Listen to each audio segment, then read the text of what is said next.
Good evening, everybody. Welcome back to Horse Center with the irreverent, remarkable Sean, Swiss Army Sean. And then, of course, our guest tonight is the voice of Finger Lakes, track announcer Tony Calo. Tony, how are you this evening? I'm doing great. How are you guys?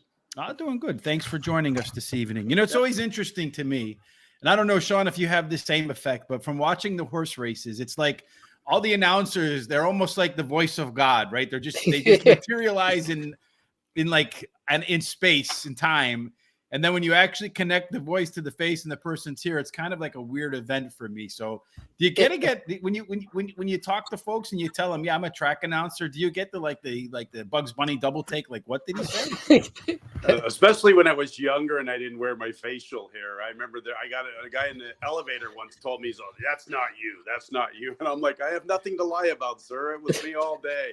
That can't be you. That guy's got to be 60. This was like when I was like in my late 20s, early 30s. So that had to be an interesting conversation on the elevator.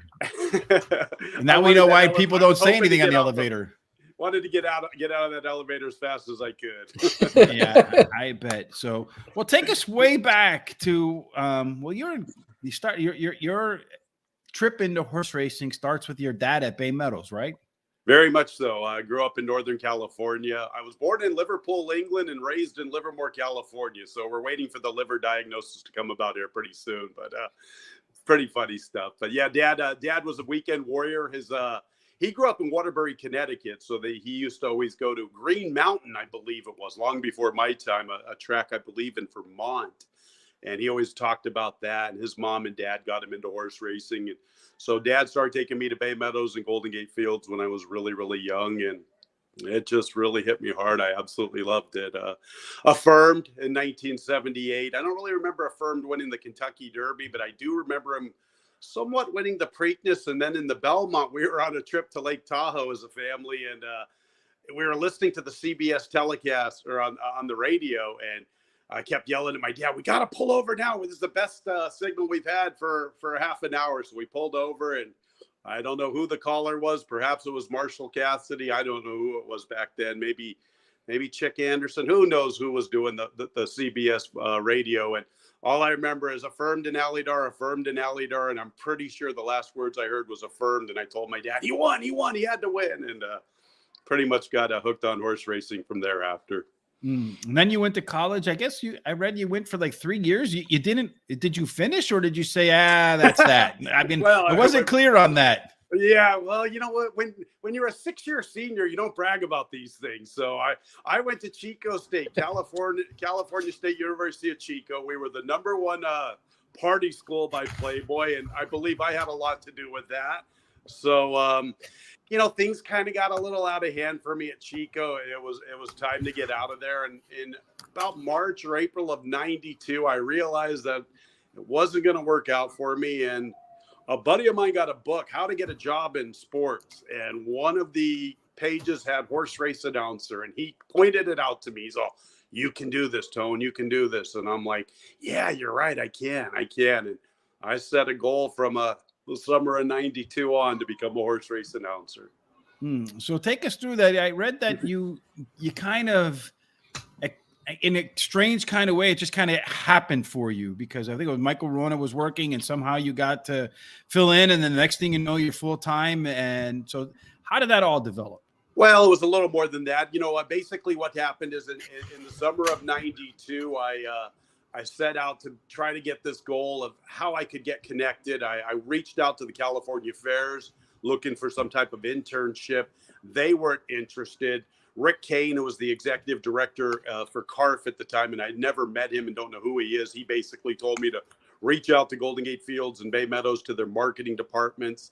And so I wrote a very nice letter to both racetracks, and I bugged this lady in marketing for months to see if Michael Rona had answered my letter. And she finally told me to stop calling her, that if Michael had not answered my letter, there was nothing she could do. As it turns out, years later, Michael told me the day that he got the letter was the very first day he called. So if I would have not bothered this lady for like 2 or 3 months, who knows what would have happened. Finally, the last day I was bothering her, she sent the letter up to Michael. He called me immediately, and I was out at the announcer's booth a few days later. Oh, that's cool. That works Yeah, out. So it just the evidence that persistence pays, right? I suppose so. And it was a long journey. I mean, Michael took me under his belt and basically just said, "Hey, this is how you got to do it." Taught me how you have to learn silks. I was a big shot at the time, a kid, thinking I knew how to do it. I've been watching horse racing my whole life. Learned the saddle towels, and you can call. No, you've got to learn your silks, especially when you're calling out of binoculars. You've got to learn jockey caps, blinkers, shadow rolls, and lots and lots of practicing. And it was hard. I remember going home telling my mother after that first day calling into the binoculars, I'm like, I don't really think I'm going to have what it takes. It was a lot more difficult than I thought. But by December of this was in late September of 92. So by December of 92, I was starting to get the hang of it. I was calling out of my binoculars pretty good. I'd call into a tape recorder, and Michael would we'd turn off the volume of the replay, and we'd have my race call, and he would be all, "That's good, mate. That's good. That's horrible. Nope, got to go back, do this." And we just kept working at it, and eventually it took a while, but by the summer of 94, I finally got a break at the Solano County Fair in Vallejo. The announcer at the time, Craig Ingram, big shout out to OK Ingram. If Craig never put me on the live mic, who knows, with all the guidance that I received from lots of guys, that was a good break for me. So that's kind of when it all really started to slowly develop. So the old crossword, the opportunity is the luck, as they say, is the crossroads of opportunity and hard work, right? I suppose so. I paid a lot of dues. A lot of people don't, a lot of people think, oh, it just came to me pretty naturally.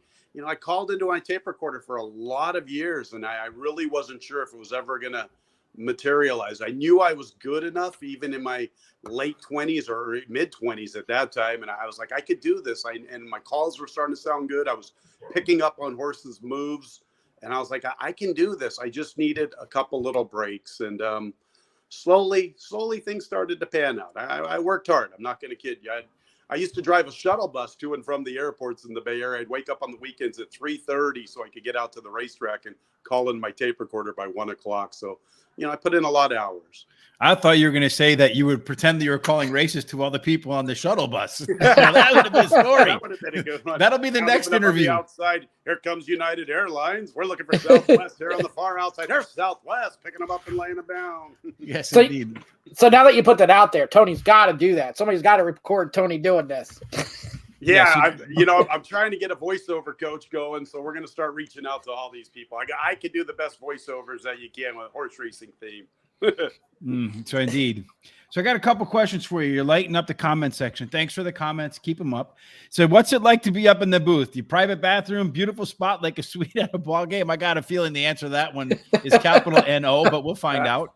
Yeah, no, not really. It depends. A lot of these racetracks are old, and upstairs isn't necessarily the best places. So, my booth at Finger Lakes, I will say this, it's very spacious, but other than that, there's not a lot about it that you love. So, but you get up to the booth, and it's I always say it's like Clark Kent. He goes into the telephone booth, and all of a sudden he becomes Superman, and it's just amazing. All of a sudden you get up in the booth, and then you get your changes, you call the clerk of scales, and then you put that headset on, and it's like a whole new person comes out. So here Michael says it's like calling video games. Up in the booth at Delta Downs, watch on the Stevens race call. So I did read that you would call your friends video games when you were in college. Did they think you were nuts, or what did they think? Or they just think that's Tony being Tony? I think maybe a little bit of both, probably. I don't know. Somehow I started we'd be playing, it'd be like whoever would win got to continue to play, and the other guy had to go sit on the couch and watch. And I was like, man, this is kind of boring just watching. So then I just started adding a little color and play-by-play to it, and kind of spiced it up for everybody. Do you have any thoughts of doing any color or play-by-play for? I know because you did call. I think I read baseball back then. So do you have any thoughts of maybe calling baseball games or basketball games or hockey? There's a lot up in that area, right? Yeah, I don't know a lot about hockey growing up in California, so I'm at a disadvantage there. I'm not really sure. I think if the opportunity came, I'd probably take a chance at it, but it's not something that I'm totally going for right now. I did mostly not the public address announcer at Chico State. I did that one season. That's kind of pretty simple, elementary there. Doing the play-by-play, that's a whole different thing. But I think I could handle that. It would maybe take a little time. So if there's a smaller, like junior college or somebody out there looking at it. Grandma says, how do you prepare for the day? And I read, and I was kind of shocked at this, that you, and maybe it's changed since then, that you prepare like right before the race. Is that right still? Or do you prepare for more than that? Well, it's a little more than that. Obviously, the entries come out. At Finger Lakes, we come out a week in advance. So I'm always like well prepared for who's in the race and trying to watch some replays. But a lot of it comes down to the morning of. You do your handicapping the night before. You kind of have an idea who's going to be up near the lead and all this and that. And then you wait for them to come on the track. And once they hit the post parade, that's when you really start learning your colors. And Finger Lakes gets pretty easy. We have unified silks and caps, unified caps for sure. And sometimes you get house silks. So our field sizes have gotten a little bit on the smaller side. But I try to tell everybody, just be prepared, know all the horses, and then just kind of wait for them to come on the track. And I can pretty much memorize my silks pretty quickly. So is that from experience, or is that because you have a really good memory? A little bit of both, probably, and Finger Lakes. I've been at Finger Lakes so long now. That was my 15th season. So I pretty much know every horse on the grounds, with the exception of the debuting 2-year-olds. That makes it a lot easier. You're familiar with silks and you're familiar with horse names. So all of a sudden they roll off the tongue easy. You go somewhere else and perhaps you got a 12-horse field. It's going to be like calling a 2-year-old race every time. So more questions for you. I apologize, Sean. I know you're itching to get in here, Sean. All right. Do you think there's a Bob Uecker of horse racing calling? Now, that's an interesting question. I've never heard that before. Who would that be? A Bob Uecker of horse racing? Yeah, from he was a baseball announcer, right? But he was also in the movie Major League, which I thought was pretty funny. Right. Yeah. I don't know. That's a good question. I mean, I guess, I remember when Frank used to do all his impersonations, perhaps that would be as close, but I don't get it. I'm not, nothing's really jumping off at me right now. And then one other question, you must be a Raiders fan, because I know in your Twitter feed, I saw plenty about 303 total yards over the weekend. And much to Sean's chagrin, because he was on the other side of that bet. But what do you think about the Raiders moving to Vegas? Well, it's funny. The fact that I've been away from Northern Cal and home so long, I kind of laugh at my buddies now. You get to deal with my pain for all these years when I had to move away from the Bay Area. So I understand it. It's been happening for a lot of years. Al wanted to get the Raiders into a newer stadium. The city of Oakland, just for whatever reason, lollygagged and never made it come true. And I think the city of Oakland's probably more to blame than just the Raiders themselves. You can't fault them. They needed that new stadium, and it brings in a lot of revenue. And this was a dream Al had for a long, long time. But they'll always be the Oakland Raiders to me, regardless of where they play. But do you have any of that stuff in your closet, like from the pit with like the spikes and the helmet and the skeleton face? No, I don't. I leave the makeup and all that stuff out. I do bleed silver and black, but only when no one's looking. So, well, at least around where you are, because it's got to be red, white, and blue. Pretty much Buffalo Bills fever about where you are. Oh, it's crazy. And I've kind of adopted the Bills. And why not? The Bills have really come on of late. But when the Raiders do play the Bills, I kind of have to revert back to my old school allegiance. So, I mean, I'm a diehard Raider fan. What are you gonna do? My dad taught me to love the Raiders when I was very, very young. We had season tickets. We were in like the third row from the top, but you'd swear we were right there on the sideline. Well, you think you got it bad. Sean's an admitted Jets fan, so yeah, I am a Jets fan. That? Hey, they're doing good this year, so yeah. I even said I was a Jets fan when they were 1-15. I was 10, 11 years old, and we were 1-15, and I'm still rooting for them the last week of the season. So I wasn't going to start here, but since we brought up football, it wouldn't be right of me not to bring up Michigan and Michigan's big win and your love for Michigan as well. Yeah, it's funny. People ask me, how do you grow up in California and become a Michigan Wolverine fan? Seemed like they were on ABC a lot when I was a kid. I remember being young, and my sister and we'd wake up early and we'd watch our cartoons, and then all of a sudden at 9:30 in the morning, here came the Wolverines and Butch Wolfolk and Anthony Carter, and I loved their helmets and just became a diehard Michigan Wolverine fan. And one of my best friends was always an Ohio State fan, so that added a little intrigue to our friendship and the rivalry. But that's what it all stems back from. Many people, they're just like, how in the hell do you become a Wolverine fan? And they seem like they must have got a lot more airtime being the big school in the Big Ten back in the day, because seemed like they were always on a lot, or at least I just remember a couple games, I guess. But I'm guessing your friend didn't call you this week. Nobody. I have a couple Ohio State friends. I actually had to text them. I sent a couple Ric Flair little stuff to them, giving them the. They didn't want to talk to me, but I can't blame them. No, it's because we said so.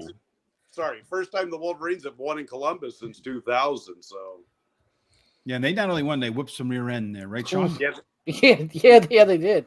The other thing, now that we had that comment too, do you always find it funny that people think announcers live like this charmed life, like you're getting paid $1 million to be in that booth? You have this all private stuff.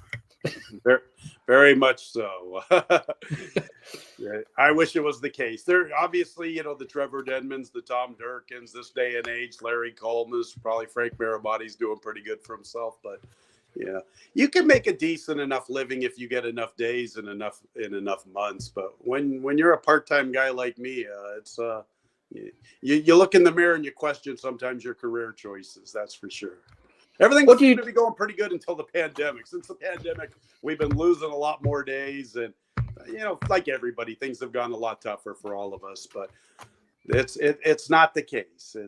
I get paid pretty well per day. The problem is the lack of days. That's all. What do you do in between? That's a great question. Not a heck of a lot. I'm working on some things, trying to get my voiceover career back in business. I'm always reaching out to other racetracks, perhaps during the winter, to see if they need some help. Years past, I've worked with thoroughbreds, so had some horses and took care of them, stuff like that to keep you busy. But we've talked to a lot of announcers that mark up their program a lot. Now, I've watched a YouTube video of you calling the race, and you had the program in your hand, but you were not looking at that program very much. Do you mark it up? Do you look at it during the race? I don't use crayons. You use it if you get a little stalled. Michael taught me to basically memorize silks and just do it that way. So I don't use crayons. I do mark it up when a horse is going for 2 in a row, or if he's going for a certain amount of career victories. I'll also circle a trainer or jockey if they're going for multiple scores. But as far as crayons, that's never been my style. Now talk about each track you've been at, how different it's been calling the races. And were you ever told how to call a race by a track, or did they just leave you do your own thing? Northern California tried to change me a little bit. Jack Liebau once called me in and told me he wanted me to be more like the 49ers than the Raiders. And I told him I couldn't take the Raiders out of my life, or it just was who I was. I was always a Raider. I was kind of always more of a John Matuzak than a Bill Walsh type of guy. John Madden more than Bill Walsh. But other than that, nobody's really ever tried to change my style. But just for that short little stint, I think Jack was wanting me to try to mellow out just a little bit. And I wish I would have listened to him at the time. I feel like that my calls have become a lot more mellower over the years. I think my cadence has gotten really good and a lot more comfortable just with myself. And as I've gotten older, of course, when you're young, the level of brashness, sometimes you can get a little cocky and you think what you're doing just because you like the way it sounds is the way it is. But all us young men are 10 feet tall and bulletproof early in our lives. Yes, we are. I remember when I was in my 30s and I thought I was invincible. After you get kicked to the curb a couple times, it brings you back to reality. So what would you say to somebody? There's been a lot made up about announcers right now, with certain people stepping in and what would you tell announcers that are starting right now on how to learn, how to get better? Well, the first thing I tell them, and Michael Rohn and we always laugh at, we say, go find a very good 2004 Toyota Corolla, because that's probably going to be the car you're going to be driving for a lot of years. That's I would just say, you have to probably put in a lot of time into your binoculars. That's the thing. You call into your binoculars, call into your tape recorder. And I have a 99 Toyota 4Runner. So I mean that 2004 Corolla sounded pretty good right now. Especially with the gas prices being where they are. What's that? Especially with the gas prices being where they are. Yeah, and you can't beat an older Toyota. They'll run forever. But you've got to put in a lot of dudes. You want to get as many reps as you can into your binoculars and into your tape recorder, because when your opportunity comes, you don't want to be struggling with it. That's why I called so religiously into my tape recorder. And everyone used to ask me, like, you already know what you're doing. Why do you continue to do this? I'm like, because practice is going to make perfect. And the more races you call into your tape recorder, by the time that opportunity does come, you'll be in a much better spot. You'll be more prepared, and you'll be ready to handle a situation because you might have already seen it once or twice via your practice. So you've got to put in the time into the tape recorder and into the binoculars, because you can call off the TV monitor, but it's not the same. It's trying to keep up with the field in the binoculars. That was the most difficult part in my early years back in '92. I remember the first day I just could not keep up with the field. And then when they got abreast next to each other, I had no idea who was who. And Michael kept working with me, and that's why, you learn your silks. And, I don't fault anyone that does use the crayons. If I was calling bigger fields at a different racetrack that I was unfamiliar with, I might mark up my program a little differently than I do now. I would probably stick to the way I've learned. But if I ran into some difficulties and was struggling just a bit, that would be a good way to go. But you've got to memorize them. And that's why you've got to get into the binoculars. The binoculars and the tape recorder, those are the two best things. And I was very lucky. I learned under a lot of good guys. Michael Rona was the first one to help me. People don't know it, but Michael got relieved of his duties at Bay Meadows the first year after he started helping me. So I reached out to him in '92, September of '92. By August of '93, Bay Meadows was moving away from him. They brought in Paul Allen. Paul Allen's now the voice of Minnesota Vikings in Canterbury Park. And Michael reached out to Paul and said, I've been working with Tony. Will you help him? Paul helped me. Paul continued to work with me. I learned with Vic Stauffer, sharing the booth with him at Golden Gate Fields. He taught me a lot of good things. I was very fortunate. I had Luke Kreipos in my corner. I was very, very fortunate. I got to learn under some very, very, very talented people. Mm-hmm. Do you have any favorite announcers that you listen to right now that may be newer? Well, I mean, I like a lot of announcers, and I try not to rip announcers because I know how hard it is. Right now, I think Travis Stone is one of the best. I always enjoy listening to Travis. Kurt Becker, obviously, is excellent. And I'll always be a Michael Rona fan. He did a lot for me, and I think Rona is as good as anybody. Rona, when he calls a horse race, when he's on fire, it's great. But I like a lot of guys, no question about it. Frank does a good job, but right now Travis I listen to Travis and I just am like, wow, Travis really impresses me very, very much. So Grandma's got a couple things here. Did you ever meet Chick Anderson? I'm not that old, Grandma. So maybe it was Grandma that was in the elevator with you. So and I think this is probably a question I think that goes maybe to being such a long tenure at Finger Lakes, but do you have a library of statistics or it looks like of sayings for the home stretch, or do you just kind of make it up on the fly? Yeah, I kind of make it up on the fly. I wish I had a little book with all my sayings over the years, because that would be pretty cool. But I kind of get into something for a season or two and stick with that, and then roll on to another thing. And then every once in a while, something you used from the past might just click, or you might happen to watch something, a movie, or I hear a sportscaster say something, and then that'll register how maybe I can incorporate that into a call. But I don't have the pamphlet. I know Tom Durkin, he had the big notebook with all his sayings and all. I sure wish I would have wrote mine all down. I think Roddy Piper used to use that same system, where he would write all these sayings down, and he'd be able to go to them. Because it's funny sometimes when I listen to an old school call, I'll be like, wow, I haven't used that one in a while. So So quick question for you. And I think maybe this can go beyond just horse racing calling, but when you're calling a race, and I'm sure this has happened to you. It happens to everybody who does public speaking at some point.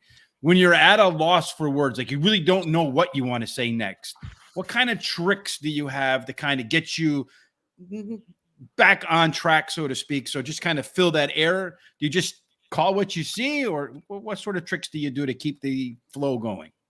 Well, you know, especially calling a horse race, if I get out of flow, I'll try to go back to the front.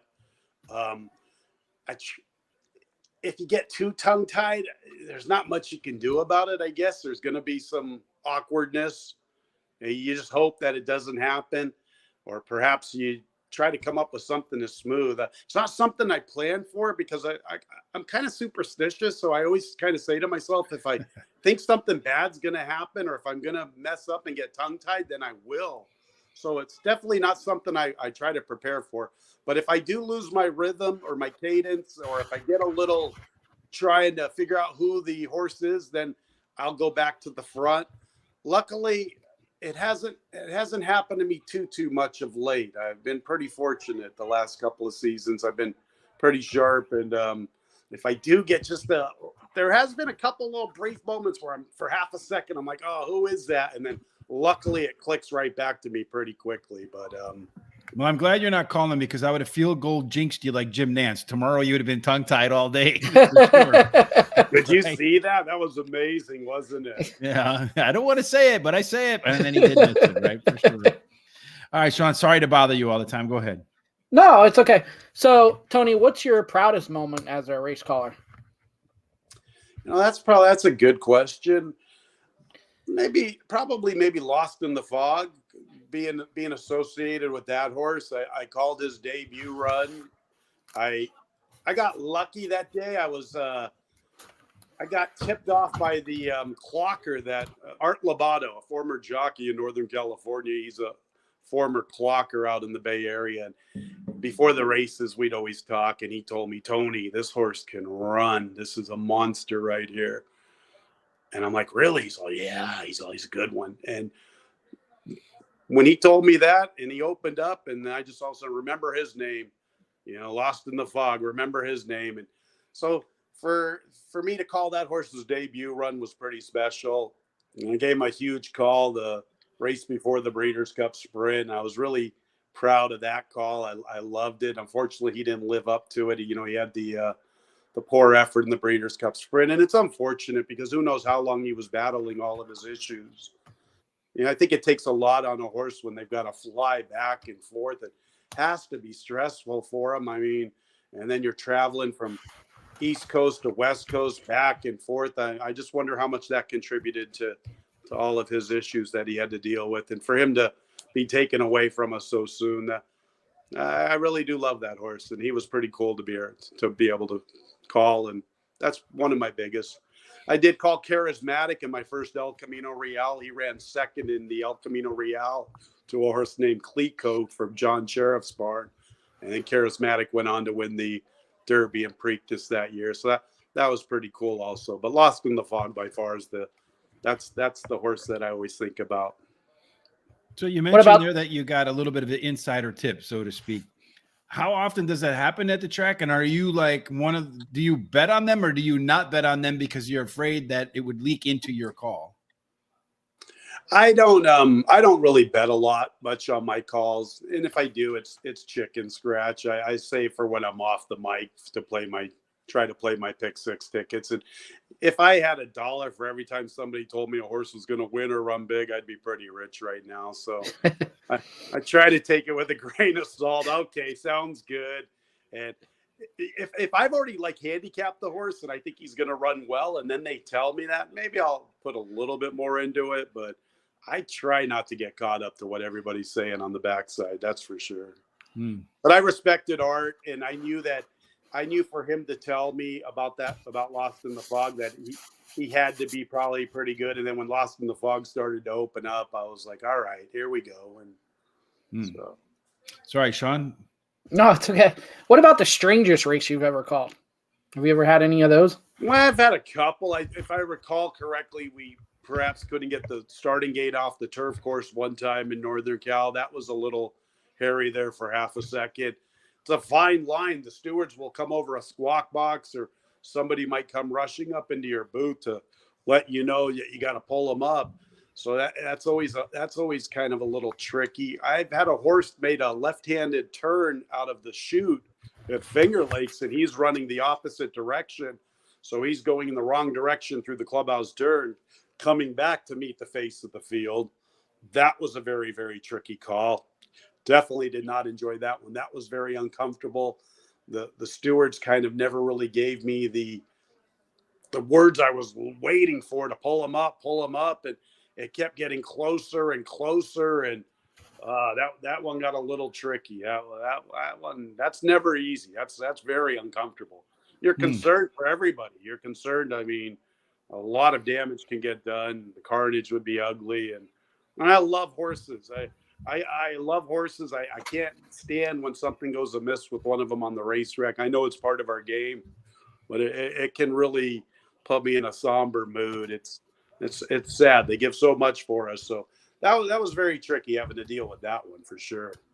I've never seen that before. Was it one and done? Does that happen frequently? I just never seen it. I never saw it till I got to Finger Lakes, and I think it's happened to me twice there where a horse wheeled and made that left-handed turn out of that 6 furlong chute and went the wrong direction. And I was like, yeah, you got to be killing me. Didn't you have one too where there was all kinds of confusion and the jockey was up like 10 lengths and he stopped and another horse won, but they never actually called it. They called it official. Was that at Finger Lakes? Yeah. No, Bay Meadows, I believe. Bay Meadows. I'm trying to think. Was that during my tenure? Or? I believe so because it came up. I'll find more information about it. I know I had it here. Yeah, but yeah, that was part. Maybe I did meet Chick Anderson. I don't know. I'm getting a little older. Well, you did say that college got a little out of hand. So, I mean, maybe there's a little bit of residue from that. Come on, guys. I mean, Bay Meadows was a long time ago. I've called a ton of races. I wish I would have been drilled on that question before the interview. Oh, I didn't even know what's coming up half the time. So another question from we Grandma. Just go with it. Any funky horse names ever trip you up? There's a few, obvious. I'm trying to think which one. Gosh, just off the top of my head, nothing's really jumping out at me. But there's a few over the years. There might have been, was that one horse, Janaslag Mirejlab or something? I can't remember. There was some weird stuff. You got to be careful with them. That's for sure. Mm-hmm. You wonder what goes through these people's minds. Why would they do that to us? It just kills me. Yeah, well, I think they do it on purpose, right? I think they do also. Who call into like the airports and stuff, and they put weird things together, and you see them on YouTube, and you're like, how did you fall for that? Anyway, Every once in a while we'll get a strange name. Nothing's jumping out at me, but I'll walk over and I'll talk to the jockey club steward. I'm like, hey, this is your jurisdiction. How did your company let this one pass through? You got to be kidding me. Yeah.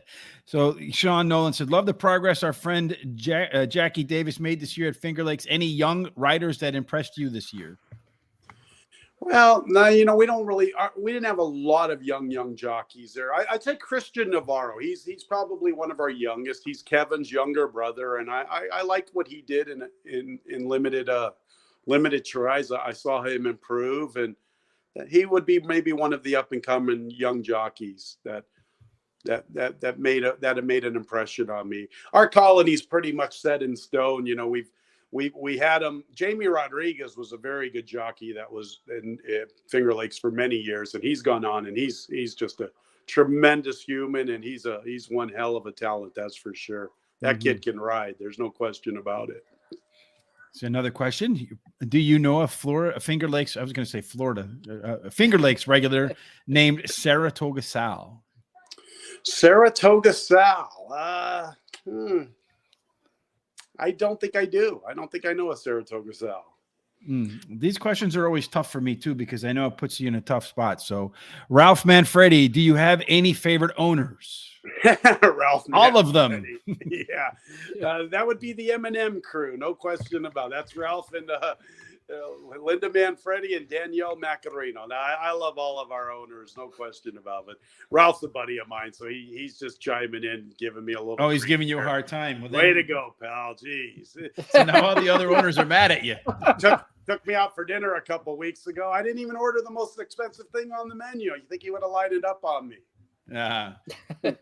They're good guys. They've owned horses for a lot of years, and he's a good guy. But the M&M crew, I always call it him and their wives. Their horses run in the wives' names. The M&M crew, and the gals love it when they get their airplay. That's for sure. So I looked up this story just to see if it jogs your memory. If it does, Jason Lumpkins was the one. I haven't heard that name in a while. Was leading, and I don't even know. Ron Warren Jr. is the one that ended up winning the race. I know both jockeys, so it must have been during my time. The race isn't jumping out at me for whatever reason. What year was that? Do you have the year? You know what's funny is it's on ESPN, which is oddly enough on ESPN, but then it says Friday, April 12th, but it doesn't tell me a year. Which is odd too. So Lumpy's up 10 and he quit riding, or he thought the race was over, and then no, there was two horses that went down, and he heard some people yelling, and then he also heard you over the thing saying about riders down. So he stopped, but the other jockey just kept going. Yeah. No, that, you know what? It's not jumping out at me. Unbelievable. I pride myself. I guess we've learned one thing tonight, that being a race caller, as long as you have a good short-term memory, you're in business. I'll send the article to you. I'm sure after you read all of it, it will jog your memory, and you'll probably perhaps. You know, what's funny is, like, I remember Nate Hubbard, and I wasn't even the announcer, but Nate Hubbard was hanging around the horse's neck when he crossed the wire. I remember that one as a fan, but I'm not remembering this one with Lumpy and Warren. So he didn't run into the other horse, a la the what was it? Sonny Leone and was that Tyler Gaffleone, the other jockey? Sean, I don't even remember. I don't have any memories. So having some short-term memory is better than where I'm at, because I don't have either. What was that? The Rich Strike and Hot Rod Charlie affair? Mm-hmm. For sure. See, Roger Phelps, Davis family is one of the best, dedicated to the sport. They ride with dignity and love the sport. God bless them. Indeed. We know Katie and Trevor pretty well, and we certainly hope that they have nothing but success, and that Trevor and his his collarbone heal pretty quickly. Yeah, absolutely. So another question I have, Tony, you're pretty active on social media. So what do you think of horse racing Twitter, and especially what happened about a week or two ago? Pardon me? I'm sorry, I missed the question. I said you're pretty active on social media, especially Twitter. So what do you think of horse racing Twitter and some of the fun that happened a week or two ago? I was afraid he didn't know he's going to hate you, Sean, and never come back. You know, it's funny. My girlfriend's like, "What are you going to do if they ask you that question?" Now, I don't know. What do you want me to say? What am I supposed to say? I will say this. Funny. If you're referring to what I think you are referring to, I did apply for the job in 21. Chris Griffin was awarded the job. And I did express my interest when Chris said he was going to NYRA, and they didn't respond back to me. So actually, that's not. I don't think that's where he was going. I think he was going with Chad Brown. Oh, you're talking. Oh, here we go. Now I just put my foot in my mouth. You gotta be more. Chad Brown. Well, with Chad, you know what? With him and Swifty. Yeah. Oh, you know what? I try not to get caught up in that stuff. No, it was just funny, and no, you're very active on Twitter, and you're very positive, and you're very popular as well. So you know what, I'm going to tell you something about Twitter is I stayed away from Twitter for many, many years, and every job I kept applying for, it seemed like I was losing out to somebody that had a big Twitter following, and I figured I better hurry up and get on board or just get swept away. So. You know, I applied for Tampa, and Jason Beam got the job, and I know Jason does a great job and has a tremendous Twitter following. The same thing happened to me in Parks with 21. That I knew Parks was going to want a Twitter following, so I established my Twitter handle, and Chris has a good following, obviously, and lost out to that job. So I'm glad that I got on Twitter. I actually enjoy it, and I wish I would have got on it many, many years ago, but that was pretty much how that all happened, because I completely stayed away from it for many years. I am still not into Facebook. I don't have a Facebook account, and Twitter is pretty much the only thing and it's just trying to promote Finger Lakes and try to promote horse racing, to be honest. Every once in a while I might show a meal I cooked or something. But And my love for the Raiders. So there you go. And Michigan, of course. I mean, I stuck to Michigan and the Raiders. So if you're gonna be mad at anybody, be mad at Sean. Like, yeah, you set me up. I mean, the time, you can't. The time frame is very, very similar. I thought that's for sure where you were heading to, but the Swifty and Chad thing, I tuned in, and at first I'm like, is this real? And then I just kind of quit. I quit seeing what they were saying to each other. Yeah, that's why I don't really like Twitter all that much, because I think it emboldens people that, growing up wrestling and being, in the more violent sports like that. I feel like a lot of people say things on Twitter that they wouldn't dare say to somebody's face. And it kind of takes away that respect barrier where, like I tell my son sometimes when he gets, you want to talk like a man, then you better be prepared to be treated like a man. And I feel like a lot of that goes away when you can just type that on your keyboard and not have to worry about the blowback. Yeah, I agree. I mean, that one, like I said, I think I saw one paragraph or one tweet from one guy, and I just kind of snickered and laughed at it. Like, all right, whatever, guys. But I did tweet something at Canelo, which I probably shouldn't have. I don't know. You're from Liverpool. You grew up. So I'm going to guess that you're kind of watching the World Cup soccer. Yeah. I could be wrong. I watched it. Yeah. I played soccer when I was young, only for a few years.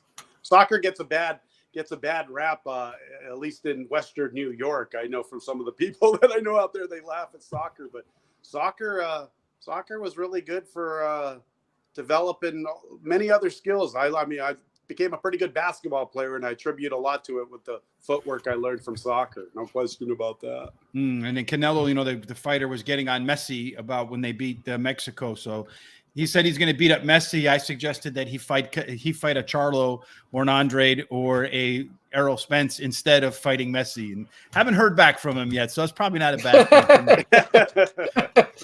Yeah, like you said, everybody gets a little brave with that keyboard. Mm-hmm. Well, I wasn't telling him I was going to fight him. I said fight somebody his own size, so to speak. Anyway, that's it for me, Sean. Anything else for you?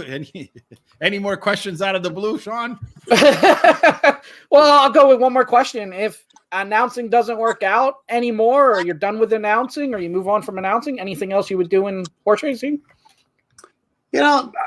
There perhaps. I've owned a few horses over the years, so I would maybe try to get back into that a little bit. I've thought about maybe a jockey agent, but those are a couple things. I think if horse racing doesn't work out for me, I'm really going to work hard on my voiceovers. I'm going to start just trying to get a lot more into that, and you never know. You never know what's going to happen in this world. That's for sure. Well, I'm going to put you on the spot. Do you do everything for voiceovers in like the life of horse racing? So in that theme, or can you do like impressions too? I can do a few little impressions here and there. And one of the guys who owns a local gym, I did a 30-second skit for him, and give me some copy and give me a stopwatch and I can do it. They're saying you should run for senator or governor. What do you think about that in New York? They just had an election there, so. No desire for any of that. So if you can do an impression, anyone that you can do stock for us? Pardon me? I said, if you can do any impressions, is there one that you can do stock, like one that you have down pat? Well, you mean, you really want me to do that now, huh? Nah, forget it. We'll move on. I can do it. All right, I'll get. Oh, yeah. Macho Man T. Calo. Yeah. But that's a story for another time and another day, boys.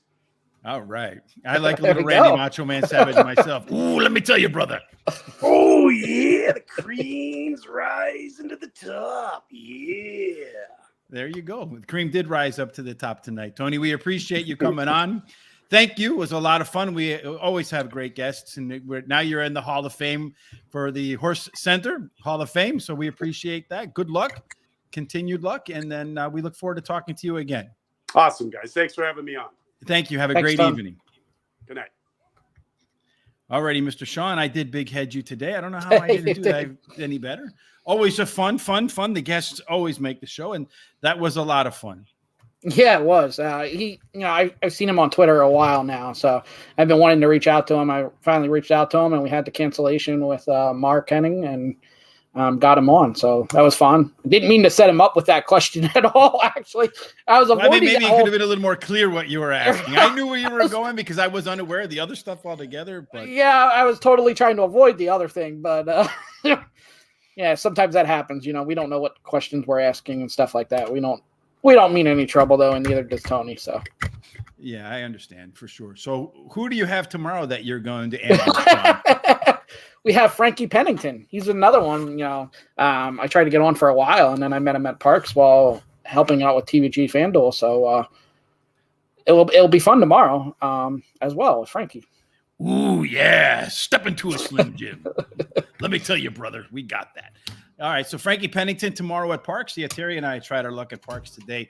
Just going to connect 4 races in a row. I had the hot dog pick 4 live, and of course, it always works out this way. I went 2 horses deep in one, and of course, the 3rd horse won. And Terry made it to the final leg of the prime rib just to have a horse outside of his picks come in and win. And then, of course, every horse that you have behind it, right, comes in 2nd, 3rd, 4th. It's just always terrible. Tomorrow, we are going to have Charles and I.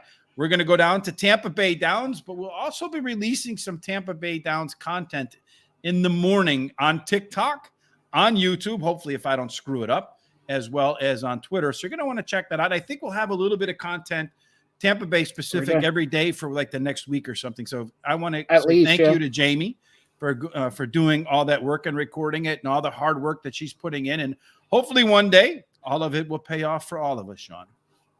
Yeah, absolutely. I have the videos. I actually have it scheduled to go at 7 a.m. tomorrow on Twitter and Facebook, and then I'll put it on Instagram too.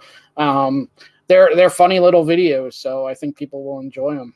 Yeah, and I got to try to figure out how to load them up on YouTube. So while you're here, to make sure you don't miss any of it, and I got to add TikTok to the bottom because it's at Horse Race Today as well. As well, yep. Yeah, so it's on TikTok. We have it there. It'll be on YouTube. While you're here, please hit the subscribe button. If you like what you see, please thumbs up, Facebook, Twitter, Instagram, all that kind of stuff. Help us with their algorithms so more people find us. And that takes us wire to wire for this Terry Tuesday, Sean. That's it. Any final thoughts? Well, one other final thought I had, I announced yesterday about Willie Martinez being nominated for the George Wolf Award. I made a post today. I know a couple other people that were nominated. Only another name I'll release because I confirmed is our good friend Terry T.D. Houghton as well. So another one that much deserved. If we could split a vote in half, and I don't even think we vote. I think the jockeys vote or whatever. So yeah, no, it's just by their peers, and we don't. Yeah. So, but we don't get to vote on anything, Sean. Yeah, both even are very around here. Both are very deserving, and congrats to Terry too. TD Houghton. He's been a big supporter. Even when we were horse racing radar just starting out, he was one of. I say about Tyler Connor being one of the first one. Terry Houghton was another one that was one of the first ones, and he helped me write a couple articles and give me content for that, and trusted me with that. So we owe a lot to him too, and that award's much appreciated. Yes, indeed. Well, we hope that somehow they can share it. That would be the ideal co-winners for 2023 or 2022. All right. Well, thanks for joining us on this Terry Tuesday. We'll be back again tomorrow. Charles and I, again, we'll do our best to try to find some winners. Again, make sure you check out the new content, just some short videos that'll be on YouTube, be on TikTok, be on Twitter and Facebook. We're going to have a lot more content that we plan on rolling out, some great stuff in 2023. So stick around for that. The best way to make sure you don't miss any of it is to follow us on our social sites, subscribe on YouTube. And no matter what it is you're doing for the rest of this day, Sean, apologizing profusely through email, we hope it ends up in the winner circle. Absolutely, Blake. Have a wonderful evening, and it's bedtime. Got to press the right button now.